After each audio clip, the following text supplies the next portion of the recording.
하나님의 말씀은 신명기 22장 9절부터 12절까지 보겠습니다.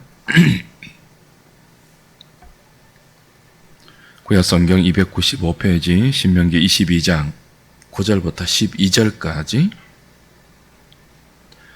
한 목소리로 우리 같이 합독하겠습니다. 내 포도원에 두 종자를 섞어 뿌리지 말라. 그리하면 내가 뿌린 씨의 열매와 포도원의 소산을 다 빼앗길까 하노라.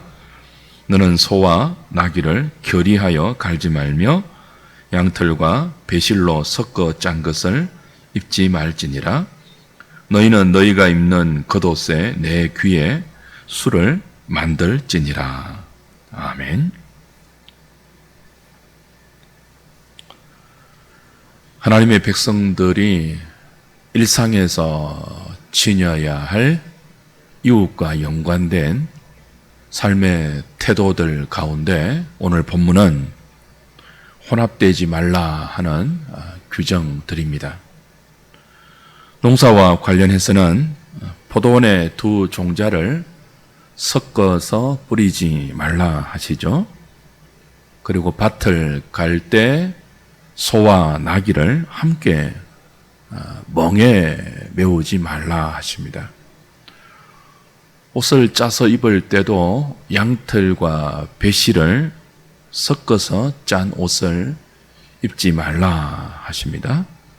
그리고 마지막으로 겉옷 내 귀퉁이에 실로 꼬아서 만든 장식이죠. 술을 달아라. 그렇게 말씀하십니다. 이 모두가 주의 백성들의 그 거룩한 구별된 삶의 그 규정들이죠. 구별되이 살아라 하는 말씀드립니다. 하나님께서 천지를 만드실 때 창세기 1장의 말씀처럼 각기 종류대로 만드셨어요. 모든 생물과 모든 식물을 각기 종류대로 보시기에 좋도록 창조하셨습니다. 하나님은 이 종과 저 종을 섞어서 다른 종을 만드는 방식으로 세상과 거기 존재하는 모든 것들을 만들지 않았습니다. 빛은 빛대로, 어둠은 어둠대로, 바다는 바다로, 강은 강으로, 땅은 땅으로, 밤과 낮을 따로 구별시켜서 만드셨죠.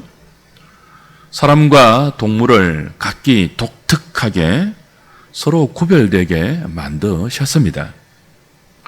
그들을 섞지 않았습니다. 밤과 낮을 혼합하지 않으셨습니다. 빛과 어둠을 섞어서 그 중간에 무엇을 만든 적이 없어요. 사람과 짐승을 아주 절묘하게 엮어서 그 다른 어떤 생명을 만들지도 않았습니다. 하나님께서 당신의 백성들을 죄 가운데서 불러 거룩한 자기 백성으로 만드실 때도 동일합니다. 무엇을 섞어서 자기 백성을 만들지 않았습니다. 신자는 자기의 노력과 또 세상의 여러 방법들이 이리저리 혼합되고 섞여서 만들어진 존재가 아니에요. 오직 하나님의 은혜로 처음 세상을 창조하셨던 그 능력보다 더한 사랑과 지혜와 열심으로 죄와 사망에서 자기 백성을 건져 구원을 하셨죠. 그렇게 구원 얻은 백성들이 주의 사람들입니다. 성도의 구원은 하나님의 지혜에 인간의 지혜를 섞은 결과가 아닙니다. 성도의 구원은 하나님의 능력에 사람의 도움을 혼합해서 만들어지지도 않았습니다. 그러므로 성도들은 이런 하나님의 구원의 방식과 하나님의 거룩하심에 따라서 그들이 일상에서 살 때도 세상과 구별되는 세상의 방식, 하나님 없는 사람들의 삶의 가치관, 삶의 목표, 삶의 원리들과 혼합되지 않는 구별된 정신으로 살도록 요구받고 있습니다. 레위기식으로 말하면 내가 거룩하니 너희도 거룩하라 이죠. 농사할 때도, 입을 때도, 먹을 때도 모든 일상의 영역에서 오늘 본문이 대표하는 섞이지 말라, 혼합되지 말라, 섞여서는 안 될 것들과 어떤 이유에서든 섞여서는 안 된다는 것이 본문의 규정이죠.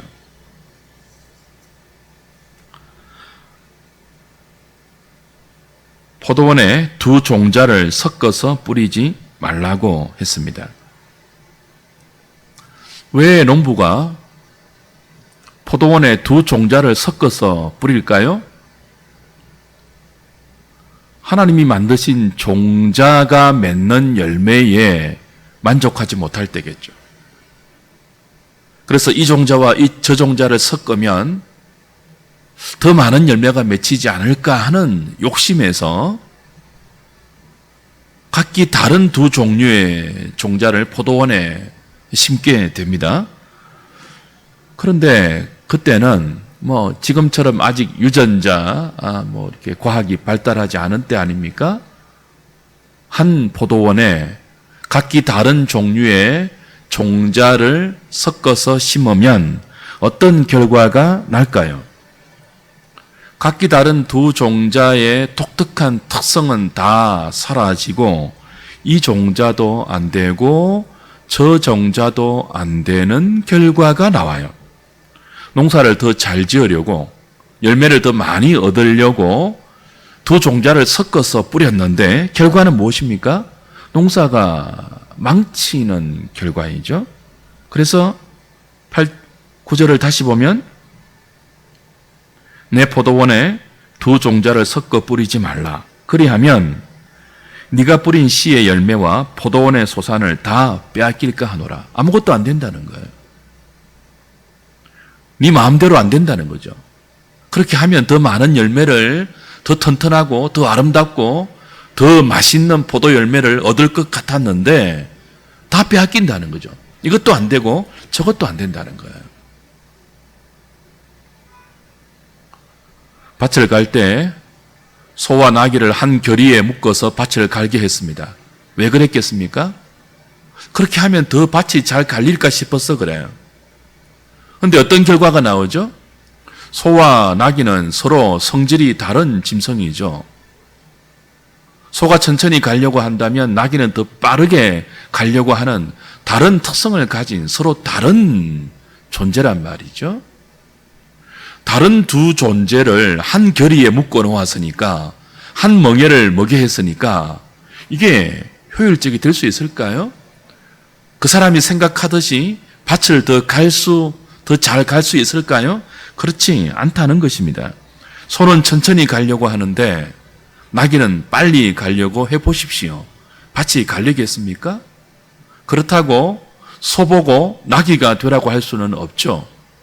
나귀들어 소가 되라고 할 수도 없잖아요. 소는 소고 나귀는 나귀예요.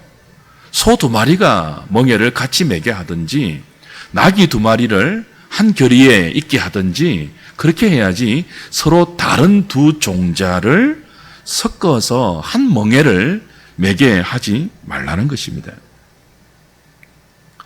이것은 한 예입니다. 모든 신자의 일상이 섞일 수 없는 서로 다른, 엄연히 다른 두 종자를 섞어서 더 나은 결과를 기대하는 방식으로 살지 말라는 거예요. 섞을 수 없는 것을 욕심 때문에 혼합하려고 할 때 망하게 된다는 것입니다. 양털과 배실을 섞어서 짠 옷을 입지 말라 하셨죠. 지금은 우리의 옷이 거의 혼방이죠. 섞어서 만든 의복들이에요. 근데 아무리 지금이라 할지라도요, 우리가 입는 옷의 그 혼방은 각기 비슷한 종류로 섞어서 만든 그 옷감들입니다. 서로 완전히 성질이 다른 것들을 섞을 수는 없어요. 근데 당시는 합성 섬유가 없을 때 아닙니까? 모든 의복의 재료인 섬유가 다 천연, 자연 섬유예요. 양털은 동물성 실이죠. 배옷은요, 식물성 실이에요. 동물성 실과 식물성 실을 함께 엮어서 옷을 만들면 이 둘이 끌어다니는 장력도 다르고 물리적 작동 방식도 다르기 때문에 정작 기대와 달리 옷을 만들어 놓으면 오히려 뭐예요? 옷이 더 빨리 헤어지고 찢어진다는 거죠.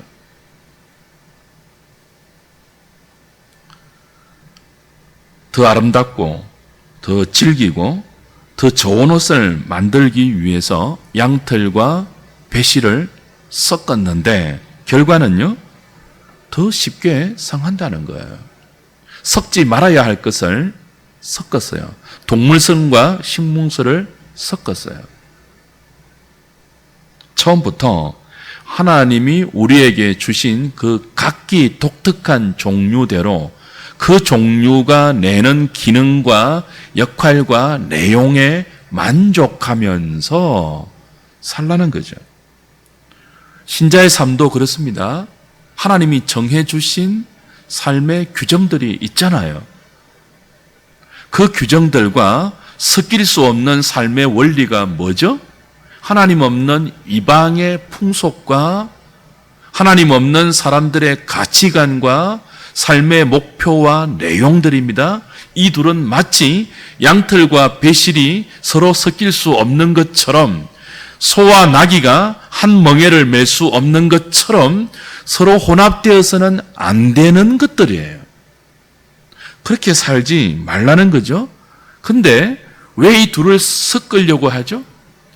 왜 하나님의 백성들이 하나님 없는 사람들이 살아가는 삶의 방식들을 자기 삶에 혼합하려고 하죠? 하나님이 주신 것들로, 하나님께서 우리에게 제정해 주신, 규정해 주신 그 삶의 원리를 따라 살 때보다 더 많은 것들을 욕심낼 때 하나님 없는 사람들이 살아가는 삶의 방식들도 끌어들이게 되는 거죠. 그렇게 하지 말라는 말씀이 오늘 본문의 규정들입니다. 이미 우리는 5절에서 남자가 여자의 의복을 입지 말고 여자가 남자의 옷을 입지 말라, 이는 여호와 하나님 앞에 가정하니라 하는 말씀의 의미를 살핀 바가 있습니다. 남자가 여자의 옷을 입는다고 여자처럼 아이를 낳을 수 없잖아요. 여자가 남자의 옷을 입는다고 갑자기 남자처럼 힘이 세어지는 것도 아니잖아요. 남자는 남자고 여자는 여자입니다. 남자가 멋있을 때가 언제입니까? 여자가 아름다울 때가 언제예요? 남자는 남자다울 때이며 여자는 여자다울 때입니다. 이 둘을 섞으면 더 아름다워집니까? 이 둘을 적절히 잘 혼합하면 더 멋있어집니까? 더 강해집니까? 그렇지 않습니다. 더 추해질 뿐입니다. 더 더러워질 뿐입니다. 그렇게 하지 말라는 거예요. 결국 섞지 말고 혼합하지 말라는 이 규정들의 의미는 출세를 위해서, 성공을 위해서, 혹은 다른 어떤 이유에서든 하나님의 백성들이 성도로서의 마땅한 삶의 방식과 세상살이의 방식을 적당히 섞어서 살지 말라는 거예요. 그렇게 살면 성공할 것처럼 보여도, 그렇게 살면 더 잘 될 것처럼 보여도 그 결과는 결코 성공과 잘됨과 번성이 아니라는 거예요. 망하는 길이고, 혼합되어서 찢어지는 길이고, 또 더러워지는 길이고, 또 흉해지는 길이고, 함께 멸망으로 가는 길이라는 뜻입니다. 여기서 우리가 한 가지 주목해야 할 점이 있습니다. 농사할 때, 밭을 갈 때, 옷을 입을 때, 먹을 때, 기타 성도의 살아가는 일상에서 종이 다른 것들을 서로 섞어서 너희들의 그 욕심을 채우려고 하지 말라 하는 이 거룩함에 관한 규정들, 혼합하지 말라는 이 구별되라는 삶의 그 내용들은 그 어떤 맥락에서 나오냐는 거예요. 오늘 신명기 22장 9절부터 12절까지 이 본문이 거룩함의 규정들 아닙니까? 구별되게 살라는 명령들인데 어떤 맥락에서 나오죠? 이웃 사랑의 문맥에서 나와요. 신명기 22장 전체는 하나님의 백성들이 어떻게 이웃과의 관계에서 사람의 기본 도리를 다하는 이웃 사랑의 삶을 살 것인가 하는 내용들이거든요. 그 맥락 안에 무엇이 들어있습니까? 너희는 서로 다른 두 종자를 섞지 말라, 혼합되지 말라, 구별되라, 거룩하라 하는 이 거룩에 대한 요구가 나오는 거예요. 쉽게 이해가 되십니까? 우리는 흔히 거룩함에 대한 요구를 하나님을 사랑하라, 하나님께 영광을 돌리라 하는 것으로 이해하고 있죠. 하나님 사랑과 거룩은 매치가 잘 돼요. 내가 거룩하니 너희도 거룩하라. 당연하죠. 그런데 나의 거룩함이 어떻게 이웃 사랑과 연결되는지는 잘 매치가 안 되는 경향들이 있습니다. 그 우리의 이 좁은 이해력이죠. 내가 거룩하게 사는 것, 내가 이 세상의 원리와 섞이지 않고 구별되어서 하나님이 나에게 말씀하신 그 삶의 규정대로 살아가는 이 거룩한 삶이 어떻게 이웃의 행복과 이웃 사랑과 연결됩니까? 레위기 19장으로 한번 넘어가 보십시오. 이미 우리가 레위기 19장 할 때도 이런 말씀이, 똑같은 말씀이 나왔는데요. 레위기 19장 17절부터 한번 보십시오.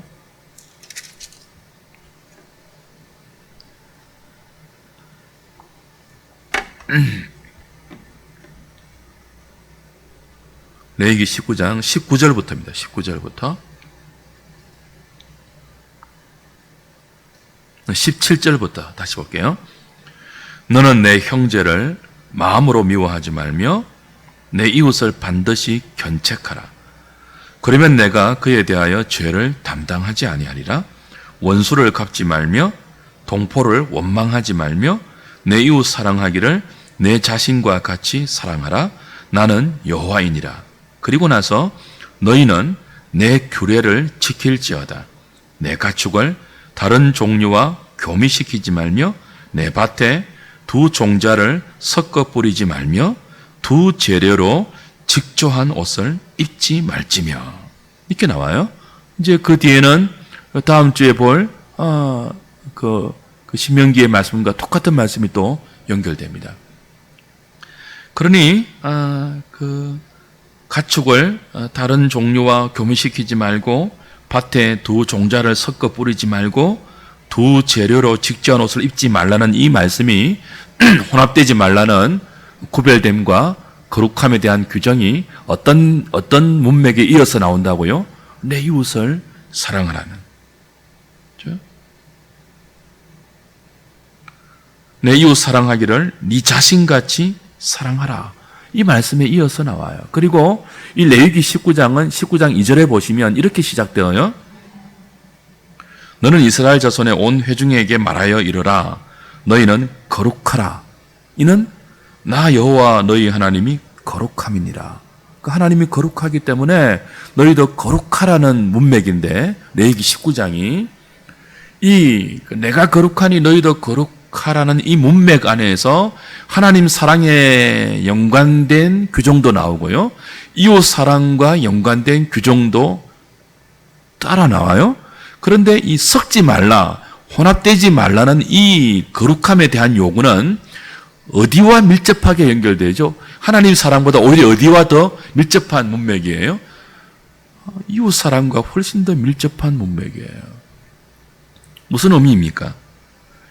거룩하게 구별되는 성도의 삶은 하나님께 영광을 돌리는 하나님 사랑과도 연관이 있지만 동시에 이웃 사랑과도 아주 밀접한 관계가 있다는 의미입니다.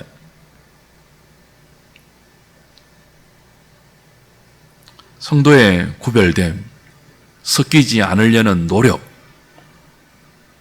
내 욕심을 위해서 하나님이 기뻐하지 않으시는 삶의 원리들을 내 삶에 끌어들이지 않으려는 이 거룩한 삶의 노력들이 이렇게 나타나서는 안 된다는 거죠. 이웃 사랑과 반대되는 쪽으로. 나는 섞이지 않아. 나는 당신들과 달라.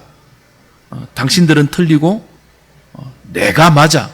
라는 식의 다른 사람을 정죄하거나 자신의 거룩함을 과시하는 우월감의 발로로 나타나서는 안 된다는 거예요.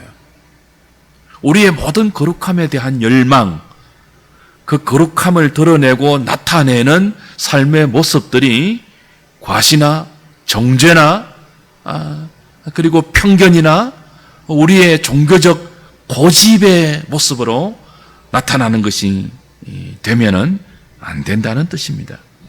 다른 종자를 한 밭에 뿌리지 말라. 나귀와 소를 한 겨리에 매지 말라. 두 직물을 짜서 섞어 만든 옷을 입지 말라. 라는 이 요구에 포함되어 있는 신자의 거룩은 우리 하나 거룩하게 살기 위해서 이웃을 정죄하고 이웃을 죽이고 이웃을 쓰러뜨리고 이웃을 잡아먹는 식의 거룩함이 되어서는 안 되죠. 신자가 어떤 존재입니까? 하나님의 은혜 아래에 있는 존재입니다.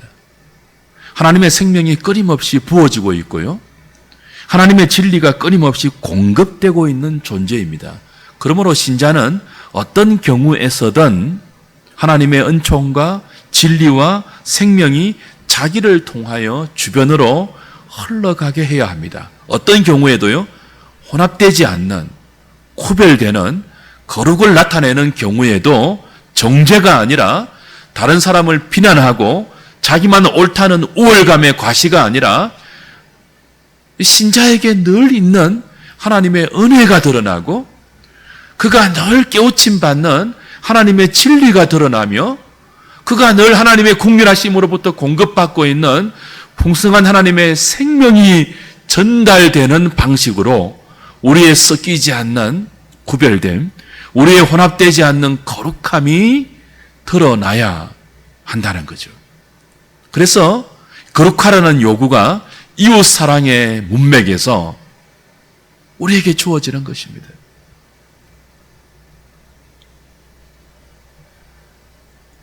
많은 경우 우리가 이 하나님의 말씀의 의도를 올바로 이해하지 못하면 바리새인의 거룩함이 될 수 있죠.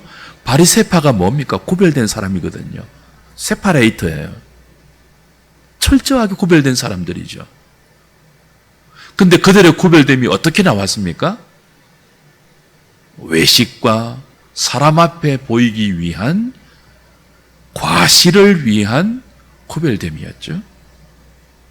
거룩한데 잘 구별되는 것 같은데 주위의 반발을 불러일으킵니다.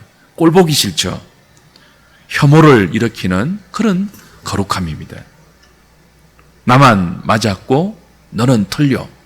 저 세리는 틀렸고 나는 옳다는 거죠. 성도의 거룩은 이웃 사랑의 문맥에서 섞이지 말라는 이 말씀의 요구는 그런 거룩이 아니라 반발을 불러일으키는 거룩이 아니라 우리가 섞이지 않으므로 우리가 혼합되지 않음으로 구별되는 신자의 진정한 거룩이 진심으로 주변 사람들로 하여금 자신을 돌아보게 하는 다름이 되어야 합니다. 그래서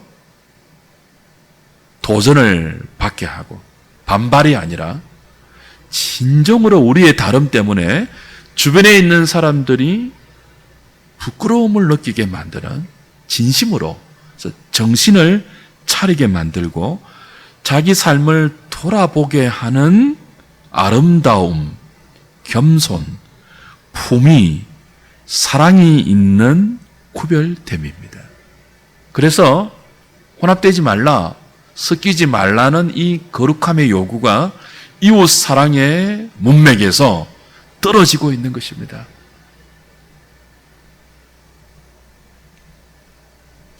언제 우리의 거룩함이 이웃에게 혜택을 주고 진리와 은혜와 생명의 냄새를 맡게 하는 꼴보기 싫은 거룩이 아니라 정말 존귀하고 아름다운 거룩이 될 수 있을까요? 자신을 돌아보는 거룩이 될 때이죠. 과시하는 것이 아니고 하나님의 이 요구 앞에서, 이 말씀 앞에서 자신의 진정한 모습을 돌아보고 하나님의 은혜를 갈망하는 그런 거룩함이 될 때이죠. 그래서 오늘 마지막 구절이 이렇게 마무리가 돼요. 12절이죠. 신명기 22장 12절. 너희는 너희가 입는 겉옷에 내 귀에 술을 만들지니라. 섞이지 말라, 혼합되지 말라, 구별되는 거룩한 삶을 살라.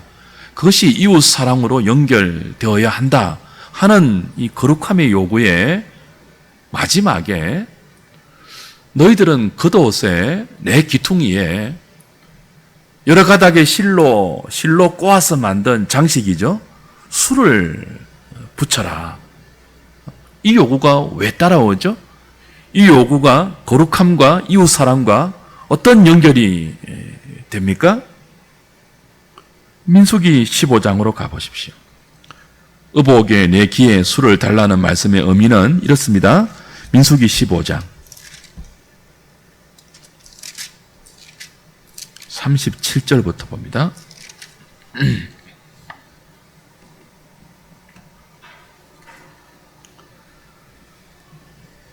여호와께서 모세에게 말씀하여 이르시되 이스라엘 자손에게 명령하여 대대로 그들의 옷단 귀에 술을 만들고 청색 끈을 그 귀의 술에 더하라. 이 술은 너희가 보고, 술은 이제 장식품을 말하는 거예요. 옷 끝에 이렇게 매다는 장식품이에요.